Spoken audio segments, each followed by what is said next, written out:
রায়পুরের প্রবীণ সাংবাদিক প্রেস ক্লাবের প্রতিষ্ঠাতা সদস্য ও সাবেক সভাপতি মরহুম হারুনুর রশিদের চতুর্থ মৃত্যুবার্ষিকী উপলক্ষে দোয়া ও স্মরণ সভা অনুষ্ঠিত হয়েছে।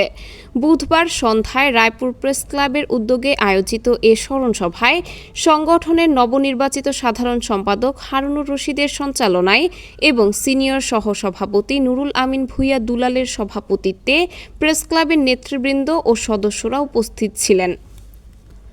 এ সময় উপস্থিত ছিলেন রায়পুর প্রেস ক্লাবের সাংগঠনিক সম্পাদক জাকির হোসাইন, অর্থ বিষয়ক সম্পাদক নুরুদ্দিন জাবেদ ও দপ্তর সম্পাদক জয়নাল আবেদিন সহ অন্যান্য সদস্যরা। সভায় বক্তারা মরহুম হারুনুর রশিদের কর্মময় জীবন, সাংবাদিকতায় তার অবদান এবং ব্যক্তিগত সততা ও নিষ্ঠার কথা গভীর শ্রদ্ধার সঙ্গে স্মরণ করেন। বক্তারা বলেন, তিনি ছিলেন একজন নির্ভীক ও ন্যায়নিষ্ঠ সাংবাদিক, যিনি সবসময় সত্য ও মানুষের পক্ষে কলম ধরেছেন। তার শূন্যতা রায়পুরের সাংবাদিক অঙ্গনে কখনোই পূরণ হওয়ার নয়। তারা আরও বলেন, নতুন প্রজন্মের সাংবাদিকদের জন্য তিনি ছিলেন অনুকরণীয় আদর্শ। তার দেখানো পথ অনুসরণ করেই সত্য ও বস্তুনিষ্ঠ সাংবাদিকতা এগিয়ে নিতে হবে।